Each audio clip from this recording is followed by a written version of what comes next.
إن الحمد لله نحمده ونستعينه ونستغفره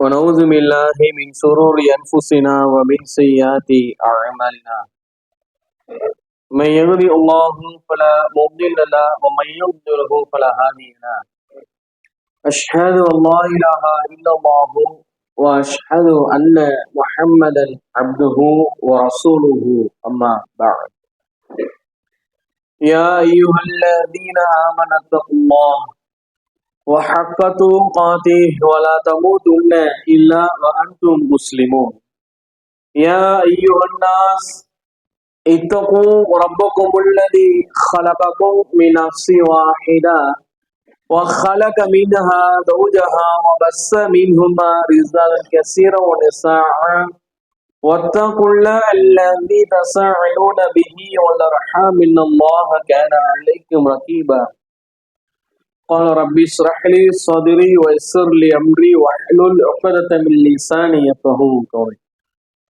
கண்ணியமிக்க எல்லாம் அல்லாஹ்வின் நல்லடியார்களே, அந்த ஏக இறைவனுடைய ஈடில்லா அன்பும் கருணையும் நம் அனைவர் மீதும் உண்டாகுமாக. அன்பார்ந்த இல்லாமல் அல்லாஹ்வின் நல்லடியார்களே, இந்த உலகத்திலே மனிதர்கள் பல்வேறு கொள்கை கோட்பாடுகளை பின்பற்றக்கூடிய நபர்களை நாம் பார்க்கிறோம். ஏராளமான மதங்கள் பின்பற்றக்கூடிய மக்களையும் நாம் பார்க்கிறோம். இவை எல்லாவற்றிற்கும் விட இஸ்லாம் தான் மிக சிறந்ததாக, இறைவன் புறத்திலிருந்து வந்திருக்கக்கூடிய மார்க்கம் இஸ்லாம் தான் என்று திருமறை குர்ஆனில் அல்லாஹ் ரப்புல் ஆலமீன் சொல்லி காட்டுகிறான். இன்ன தீன இன்தல்லாஹி இஸ்லாம், அல்லாஹ்விடத்துல ஒரு மார்க்கம் இருக்கிறது என்று சொன்னால் அது இஸ்லாமிய மார்க்கம் தான் என்று அல்லாஹ் ரப்புல் ஆலமீன் திருமறை குர்ஆனில் நமக்கு சுட்டி காட்டுகிறான்.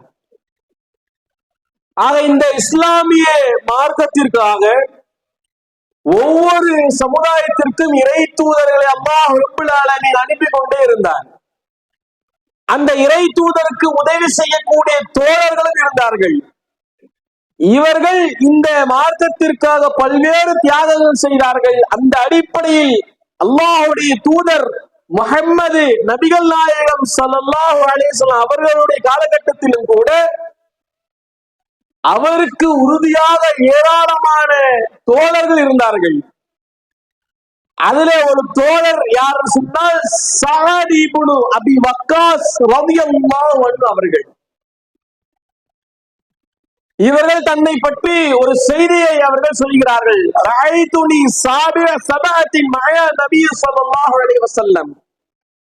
நான் அல்லாஹ்வின் தூதர் அவர்கள் இந்த இஸ்லாமிய மார்க்க பிரச்சாரத்தை எடுத்து சொல்லும் பொழுது 7வது நபராக நான் இஸ்லாத்தை ஏற்றுக்கொண்டேன். ஆரம்பத்தில் நபி தோழர் இவர். அப்ப அல்லாஹ்வின் தூதர் அவர்கள் இந்த மார்க்கத்தை புதுப்பிக்கும் போது, மக்களுக்கு மீண்டும் எடுத்து சொல்லும் பொழுது 7வது நபராக, அதில் ஒருவராக இந்த நபி தோழர் அவர்கள் இந்த இஸ்லாமிய மார்க்கத்தில் இணைந்து கொண்டார்கள். இப்படி இணைந்து கொண்டதற்காக அவருடைய குடும்பம் அவரை ஏராளமான சித்திரவதைக்கு உள்ளாக்கப்பட்டார்கள். கடுமையான எதிர்ப்பு. இன்றைக்கு இந்த காலகட்டத்தில் ஒருவர் இஸ்லாத்தில் வருகிறார் சொன்னால் குடும்ப ரீதியாக மட்டும்தான் சில பிரச்சனைகள் ஏற்படும். உடல் சார்ந்தவர் எந்த பிரச்சனையும் ஏற்பட அடி உதைக்க உள்ளாகப்படுமா? கிடையாது. சில பேர் விதிவிலக்குக்கு தாக்கப்படுவார்கள். ஆனால் பெரும்பான்மையான மக்கள் அல்லாஹ் ரப்புல் ஆலமீன் இந்த கொள்கத்தை நமக்கு தந்தான் என்று சொன்னால் எந்த ஒரு இடையூறும் இல்லாமல் இந்த மார்க்கத்தில் நாம் பயணிக்கலாம். இந்த இப்படி சூழ்நிலை இருக்கும் பொழுது இந்த சூழ்நிலைக்கு நேர்மாறாக சஅத் பின் அபி வக்காஸ் ரலியல்லாஹு அவர்கள் இருக்காங்க. அவங்களுடைய தாயார் சொல்றாங்க, உம்மு சஅத் அன் லா துகல்லிமஹு அபத ஹத்தா யக்ஃபுரு பி தீனிஹி. நான் இந்த கொள்கையிலிருந்து என்னுடைய தாயாரை நான் ஒரு காலத்திலும் பின்வாங்க மாட்டேன். இந்த கொள்கையிலே நான் உறுதியாக இருப்பேன் என்று அவருடைய தாயாரிடத்தில் சொல்கிறார்கள். அப்படி சொல்லும் பொழுது அவங்க தாயார் சொல்றாங்க, நீ இந்த கொள்கையிலே உறுதியாக இருந்து இந்த கொள்கையை விட்டு வெளியே வரவில்லை என்று சொன்னால் நான் என்ன செய்யணும்னு சொன்னா வலா தாக்குலு வலா தஷ்ரபு, நான் சாப்பிடவும் மாட்டேன் பருகவும் மாட்டேன், பார்த்துக் கொள்கின்றாங்க. பச்சை தண்ணி கூட குடிக்க மாட்டேன், ஒரு கவலை உணவு கூட நான் சாப்பிட மாட்டேன், பாத்துங்கப்பா என்று சொல்லும் அளவுக்கு அவங்க மகனிடத்திலே உறுதியாக இருக்கிறாங்க. மீண்டும் நம்முடைய கொள்கைக்குள் வா, முகம்மதை பின்பற்றாதே, முகம்மது சொல்லக்கூடிய கொள்கையை ஏற்றுக்கொள்ளாதே, மீண்டும் நீ நம்முடைய மூதாதையர் வணங்கி கொண்டிருந்த அந்த கொள்கையின் பக்கம் வா என்று அவங்களுடைய தாயார் அவங்க அழைக்கிறாங்க. அழைப்பது மட்டும் இல்லைங்க, அதுல உறுதியாகவும் இருக்கிறாங்க. அவங்க சொல்ற மாதிரி சாப்பிடாமலையும் பருகாமலையும் 3 நாட்கள் அவங்க இருக்கிறாங்க. அப்படி 3வது நாளிலே மீண்டும் சொல்றாங்க, என் அருமை மகனே, நீ நம்முடைய கொள்கைக்குள் வா, முகம்மதை பின்பற்றாதே என்று சொல்லும் போதும் கூட அப்போதும் உறுதியாக இருக்கிறார்கள் இந்த நபி தோழர் சஅத் பின் அபி வக்காஸ் ரலியல்லாஹு அன்ஹு அவர்கள். இப்படி உறுதியாக இருக்கும் பொழுது அவங்களோட தாயார் பசியின் காரணமாக மயக்கம் அடைந்து கீழே விழுறாங்க. அவங்களோட இன்னொரு மகன் வந்து அவங்களை தூக்குறாங்க. தூக்கிட்டு தண்ணீர் முகத்துல தெளிச்சுட்டு கொஞ்சம் தெளிவாகிறது. தெளிவான பிறகு அப்போது சஅத் பின் அபி வக்காஸ் ரலியல்லாஹு அவர்கள் அவங்க தாயாரை பார்த்து சொல்கிறார்கள், வல்லாஹு, அல்லாஹ் மீது சத்தியமாக, லவ் கான் லக அல்ஃப் நஃப்ஸின் ஃபஹரஜத் நஃப்ஸன் நஃப்ஸன், என் தாயாரே, அல்லாஹ் ரப்பல் ஆலமீன் இது போன்ற உங்களுக்கு 100 உயிரை தந்திருந்தாலும் சரி, ஒரு உயிர் இல்ல, அல்லாஹ் நாட மாட்டான், ஒரு பேச்சுக்கு அல்லாஹ் ரப்பல் ஆலமீன் 100 உயிரை உங்களுக்கு தந்திருந்தாலும் கூட நீங்க அப்போதும் இந்த கொள்கையில் உறுதியாக இருப்பீர்கள் சொன்னால், மா தரக்த தீனி ஹாதா லிஷைஇன், நான் இந்த மார்க்கத்திலிருந்து ஒரு காலம் பின்வாங்க மாட்டேன் என்று அவர் தாயாரிடத்தில் சொல்கிறார். எப்பேற்பட்ட உறுதி என்பதை பாருங்கள் இந்த நபி தோழருக்கு. ஆரம்பத்தில் இஸ்லாத்தில் வந்து குடும்ப ரீதியாக பிரச்சனை ஏற்படுகிறது. இப்படி பிரச்சனையை சமாளிக்கிறார்கள் இந்த நபி தோழர் அவர்கள். அல்லாஹ்வின் தூதர் அவர்கள் உஹது போர்க்களத்தில் கலந்து கொள்கிறார்கள். சில நபி தோழர்கள் வந்து ரசூலுல்லாஹ் பேசுவாங்க. ஹதீஸ்கள் வரும், அல்லாஹ்வின் தூதர், என்னுடைய தாயும் என்னுடைய தந்தையும் உங்களுக்கு அற்பமாகட்டும். பேச்சு வழக்குல அரபிய இடத்துல இந்த மாதிரி ஒரு வழக்கு இருந்திருக்கு. அல்லாஹ்வின் தூதரே, என்னுடைய தாயும் என்னுடைய தந்தை உங்களுக்கு அற்பமாகட்டும் என்று சொல்லிதான் ஒரு செய்தியை சொல்லுவார்கள், ஒரு கருத்தை சொல்லுவார்கள், ஒரு தகவலை ரசூலுல்லாஹ்வுக்கு எடுத்து சொல்லுவாங்க. இப்படி நபி தோழர்கள் அல்லாஹ்வின் தூதரிடத்தில் சொல்வார்கள். ஆனா அல்லாஹ்வின் தூதர் அவர்களே ஒரு நபி தோழரை பார்த்து சொல்கிறார்கள் சொன்னால், தோழரே, என்னுடைய தாயும் என்னுடைய தந்தை உங்களுக்கு அற்பமாகட்டும் என்று சொன்னால் அது சஅத் பின் அபி வக்காஸ் ரலியல்லாஹு அன்ஹு அவர்கள் தான். ஏன்னு சொன்னா உஹது போர்க்களம் அப்பேற்பட்ட ஒரு இக்கட்டான சூழ்நிலை, யார் ஜெயிப்பா யார் தோப்பான்னு தெரியாது. அப்பேற்பட்ட அந்த போர்க்களத்திலே மிகவும் அம்பு எய்வதில் தேர்ச்சி பெற்ற நபராக இந்த நபித்தோழர் அவர்கள் இருக்கிறார்கள். அவர் போர் செய்யக்கூடிய வியூகங்களை பார்க்கிறார்கள், ரொம்ப அழகா இருக்கு. அப்படி இருக்கும் பொழுது மீண்டும் அந்த அம்பு ஏய்வதை ரசூலா பார்த்துட்டு சொல்றாங்க. அப்போது இந்த வார்த்தைகளை ரசூலா அவங்க பதிவு செய்கிறார்கள். ஜமஅலி நபி ஸல்லல்லாஹு அலைஹி வஸல்லம் அபவஹி யௌமி, சஅத், என்னுடைய தாயும் என்னுடைய தந்தையும் உனக்கு அற்பமாக. நீ வரலாறு புரட்டி பாருங்க, வேறு யாருக்கும் அல்லாஹ்வின் தூதர் இந்த வாசகத்தை சொல்லவில்லை. அந்த அளவுக்கு மிகவும் போர்க்களத்திலே நுட்பமாக போராடுகிறார்கள் சொன்னால் இந்த நபித்தோழருடைய தியாகம் மிகவும் அளப்பெரியது.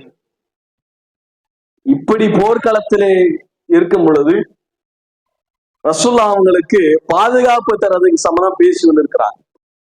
ரசூலுல்லாஹ் நிம்மதியாக உறங்கணும், யாரு பாதுகாப்பு தருவா என்று ஒரு தகவல் பேசிக் கொண்டிருக்கிறாங்க. லைத்த ரஜுலன் சாலிஹன் மின் அஸ்ஹாபிஹி யஹ்ருசூனி லைலத, ரசூலுல்லாஹ்வுக்கு இரவில் பாதுகாப்பு தர வேண்டும், யாரை போடலாம் என்று சக தோழர்கள் பேசிக் கொண்டிருக்கும் பொழுது இது சமயனா சோட்ட சிலாஹி, வாட்களை வைத்துக் கொண்டு ஒரு மனிதர் வரக்கூடிய சத்தத்தை அல்லாஹ்வின் தூதர் அவர்களும் மற்ற சக தோழர்களும் செவியுறுகிறார்கள். ரசூலுல்லாஹ்வுக்கு பாதுகாப்பு தரணுமா, யாருப்பா இருக்கிறா என்று பேசிக் கொண்டிருக்கும் போது சபையில் வாட்களை வைத்துக் கொண்டு இந்த ரசூலுல்லாஹ்விடத்தில் வருகிறார்கள். வந்துவிட்டு அந்த சத்தத்தை கேட்ட உடனே மன் ஹாதா, யாருப்பா அது அப்படின்னு கேட்கும் பொழுது சாதி யா ரசூலுல்லாஹ், நான் சாதி வந்திருக்கிறேன். ஏன்? உங்களுக்கு பாதுகாப்பு தர வேண்டும் என்பதற்காக. பேசிக்கிட்டு தான் இருக்கிறாங்க.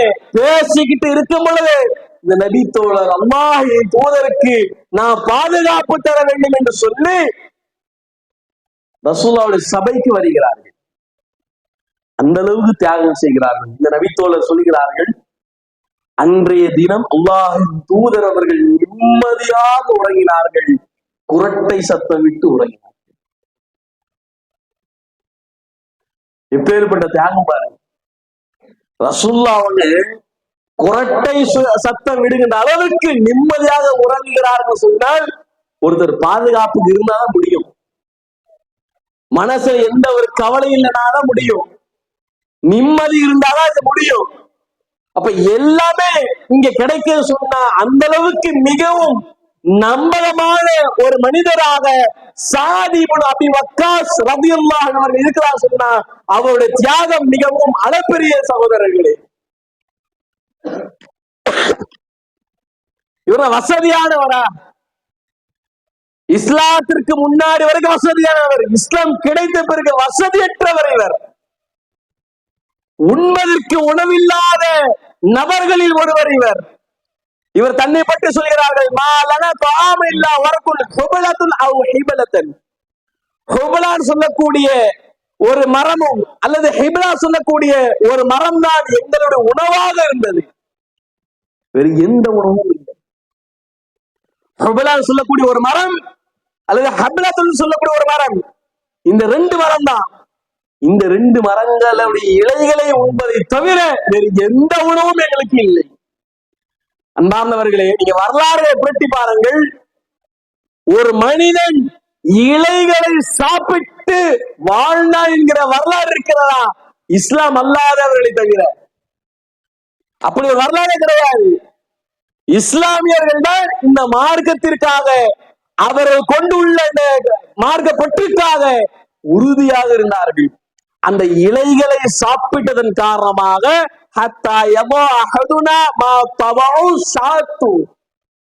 நாங்கள் அந்த இலைகளை சாப்பிட்டதன் மூலமாக நாங்கள் மலம் கடித்து வந்தோம். எப்படி எங்களுடைய மலம் இருந்ததுன்னு சொன்னால், ஒரு ஆடு எப்படி மலம் கடிக்குமோ விட்டு விட்டு அதே போன்றுதான் நாங்களும் மலம் கடித்து வந்தோம் என்று இந்த சாப்பிட்ட நபித்தோழர்கள் சொல்கிறார்கள்.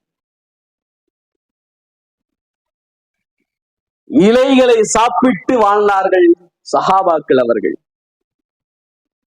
ஆனா அல்லாஹ் ரப்புல் ஆலமீன் அவருடைய நிலைமை அப்படியே வைக்கவில்லை. மக்கா வெற்றி கொள்ளப்படுகிறது. அப்போது மக்காவிலே சஅத் இப்னு அபி வக்காஸ் ரலியல்லாஹு அவர்கள் இருக்கிறார்கள். அப்போது செல்வந்தரா ஆகிட்டார். அல்லாஹ் ரப்புல் ஆலமீன் இவருக்கு ரிஸ்கை அதிகமாக தந்து விட்டார். அப்படி செல்வந்தராக ஆகிவிட்ட பிறகு ரசூலுல்லாஹ் மக்காவுக்கு வருகிறார்கள். ரசூலுல்லாஹ் மக்காவுக்கு வந்து விட்டு நோய்வாய்ப்பட்டிருக்கிறார். ரசூலுல்லாஹ் சந்திப்பதற்காக வீட்டுக்கு வராங்க. அப்போது இந்த நபித்தோழர் அவர்கள் சொல்கிறார்கள், பலகபி மினல் வஜஇ மா தரக வ அனா து மாலி. அல்லாஹ்வின் தூதரே, பலகபி மினல் வஜஇ, என்னுடைய முகத்தை இப்போது பார்க்கிறீங்களே, நான் இருக்க மாட்டேன், இன்னும் கொஞ்ச நாள்ல போயிடுவேன், நான் இப்போ செல்வந்தனாக இருக்கிறேன். யாரும் இல்ல இப்னத்துலி வாஹிதத்துன், எனக்கு ஒரே ஒரு மகள் மட்டும் தான் இருக்கிறான். அந்த மகள் மட்டும் தான் இருக்கா, வேற யாருமே கிடையாது. ஆனா நான் செல்வந்தனாகவும் இருக்கிறேன். இப்போது எப்போ? மக்கா வெற்றி கொள்ளப்பட்ட பிறகு நடைபெறக்கூடிய நிகழ்வு இது. நான் இப்போ செல்வந்தனாக இருக்கிறேன். வாசகத்தை கவனியுங்கள் சகோதரர்களே. செல்வந்தனாக இருக்கக்கூடிய இந்த மனிதர் அவர் சொல்கிறார்கள், எனக்கு ஒரே ஒரு மகள் தான். அந்த மகள் இருக்கக்கூடிய விஷயத்தை ஒதுக்கி விட்டு, அஃபத ஸத்தக பி சுலசி மாலின், என்னுடைய செல்வத்திலே 3 பகுதியை நான் தர்மம் செய்து விடவா? 3 பகுதியில் நான் தர்மம் செய்து விடவா என்று அல்லாஹ்வின் தூதரிடத்தில் கேட்கிறார்கள். நம்முடைய வாழ்க்கை கொஞ்சம் பாருங்களேன். ஆரம்பத்துல செல்வம் இல்லாதவர்களாக நாம் இருப்போம். அல்லாஹ் என்ன நமக்கு ரிஸ்க் கொடுத்தானோ, நம்மளால என்ன தர்மம் செய்ய முடியுமோ அந்த அளவுக்கு தர்மம் நாம் செய்திருப்போம். ஆனா செல்வம் நமக்கு அதிகமாக வந்துவிட்ட பிறகு கூட முன்னாடி இருந்த அதே எண்ணம் இருக்கிறா என்று கேட்டால் பெரும்பான்மையான மனிதர்களிடத்தில் அப்படி இருப்பதில்லை. சேர்த்த செல்வத்தை எப்படி பாதுகாக்க வேண்டும் தான் என்ன வருகிறது. கொடுத்தா பழைய நிலைமைக்கு நாம வந்துடுவோமோ, இல்லாததான ஆகிவிடுவோமோ என்று எண்ணம் வரும். அந்த எண்ணத்தை எதுவும் இந்த நபித்தோழ அவர்கள் நினைவில் வைத்துக் கொள்ளவே இல்லை. உறுதியாக இருந்தாங்க இந்த மார்க்கத்திற்காக. அப்போது இந்த தோழர் ரசூலுல்லாஹ் அல்லாஹ்வின் தூதரே 3 பங்கு நான் தர்மம் செய்து விடவா, 1 பங்கோட மகளுக்கு கொடுத்துடுறேன் என்கிற அளவுக்கு 3 பங்கு நான் தர்மம் செய்து விடவா என்று ரசூலுல்லாஹ் கேட்கும் பொழுது அது அதிகம் என்று ரசூலுல்லாஹ் சொல்றாங்க. அதிகம் பாது அவர் வேண்டாம் அப்படின்றாங்க. அல்லாஹ்வின் தூதரே பாதி தர்மத்தை நான் செய்து விடவா அப்படின்னு கேட்கிறாங்க. என் சொத்துல பாதியை, இந்த பாதியை நான் தர்மம் செய்து விடவா என்று இந்த நபித்தோழ அவர்கள் சொல்கிறார்கள். அப்ப அவருடைய உள்ளத்தில் என்ன இருந்தது? இந்த உலகம் வேண்டாம், இந்த உலகத்தில் கிடைக்கக்கூடியது எதுவும் இந்த தோழருக்கு பெரிதாக இல்லை. நாளை மறுமையில் அல்லாஹ் ரப்பல் ஆலமீன் என்ன தருவானோ அதை பெற்றுக் கொள்ள வேண்டும் தான் எண்ணம். அப்ப இப்படி ஒரு எண்ணம் இந்த தோழருக்கு இருந்ததுன்னு சொன்னால், இந்த கொள்கையை அவர் பற்றுள்ளவராக இருந்தார்கள் சொன்னால், அதே கொள்கையை தான் இன்றைக்கு நாம் பின்பற்றி கொண்டு வருகிறோம். நம்மிடத்திலும் இது போன்ற உறுதி வர வேண்டும் அன்பார்ந்தவர்களே. இந்த உலகத்தில் கிடைக்கக்கூடிய பொருளாதாரம் எல்லாம் இந்த உலகத்திலேயே முடியக்கூடியது. இன்றைக்கு ஒருத்தர் செல்வந்தனா இருப்பான், நாளைக்கு செல்வம் இல்லாதனாவும் இருப்பான். இன்னைக்கு ஒருத்தர் ஏழையா இருப்பான், நாளைக்கு அவனை அல்லாஹ் செல்வந்தராக்குவான். இன்றைக்கு என் பாக்கெட்டுல ஒரு 100 ரூபாய் இருக்குன்னா, என் ரூஹ் இருக்கின்ற வரைக்கும் தான் அது என்னுடைய பொருளாதாரம், எனக்கு உண்டானது. ஏன் 100 ரூபாய் என் பேங்க்ல ஒரு 10,000 ரூபாய் இருக்கு சொன்னா, நான் உயிரோடு இருக்கிற வரைக்கும் தான். ஜிபே மூலமா யாருக்குன்னா மாத்திக்கலாம், அவ்வளவுதான். நான் உயிரோடு இருக்கிற வரைக்கும் தான் அது என்னுடைய பொருளாதாரம். அல்லாஹ் ரப்பல் ஆலமீனுடைய ரூஹை எடுத்து விட்டான் என்று சொன்னால் என்னுடைய பொருளாதாரம் இல்லை. அது என்னுடைய உறவினுடைய பொருளாதாரம், என்னுடைய பிள்ளைகளுடைய பொருளாதாரமாக மாறிவிடும். ஆக அன்பார்ந்தவர்களே, நிரந்தரமற்ற உலகத்தில் பயணிக்கிறோம். அல்லாஹ் ரப்பல் ஆலமீன் நம்மை எதற்காக இந்த உலகத்தில் குடியமர்த்தி உள்ளான் என்பதை பாருங்கள். இந்த மார்க்கத்திலே உறுதியாக இருந்து மரணிக்க வேண்டும் என்று கூறியவனாக என்னுடைய ஜும்மாவுடைய முதல் உரையை நாம் நிறைவு செய்கிறோம். அஸ்ஸலாமு அலைக்கும் வரஹ்மத்துல்லாஹி வபரகாத்துஹு.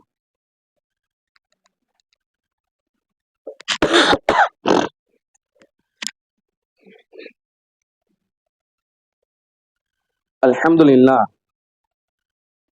அன்பார்ந்த எல்லாம் வல்ல அல்லாஹ் நல்லடியார்களே, நம்முடைய ஜமாத்து எப்பேற்பட்டதுன்னு சொன்னால், தாவா பணிகளையும் நாம் செய்கின்றோம், அவ்வப்போது சமுதாய பணிகளையும் நாம் தொடர்ச்சியாக செய்து வருகின்றோம்.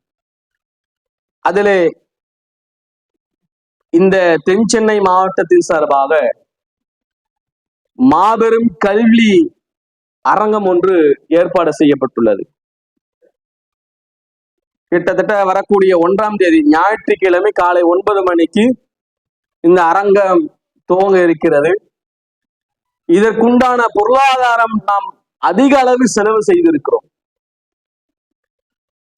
ஏன்னு சொன்னால், நாம் தற்போது மிகவும் பின்தங்கிய நிலையில் இருக்கிறோம். கல்வியின் மூலமாக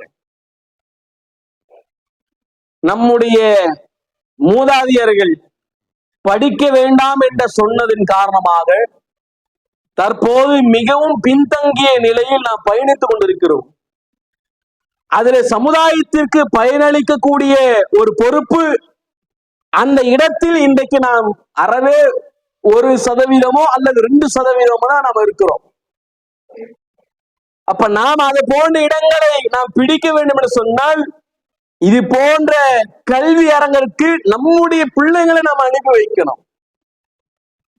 சமுதாயத்திற்கு என்ன பயன் இருக்கும், ஒரு கல்வியை படிச்சா சமுதாயத்தில் என்ன பயன் என்று நாம் பார்க்கக்கூடிய ஒரு வேலை தற்போது நாம் செய்ய வேண்டும். அதுல ஒரு செய்தி நாம சொல்றோம், சட்டம் இருக்கு இல்லைங்க, இந்த சட்டத்துல உச்ச நீதிமன்ற வழக்கறிஞர்களாக சுப்ரீம் கோர்ட் அட்வொகேட் எவ்வளவு பேர் இருக்காங்க நீங்க நினைக்கிறீங்க? இந்தியா முழுக்க பல கோடி மக்கள் இருக்கிறாங்க. இதுல 4438 பேர் தான் உச்ச நீதிமன்ற வழக்கறிஞர்களாக இருக்கிறாங்க. அதுல முஸ்லிம்கள் எத்தனை பேர் தெரியுமா? 155 பேர்.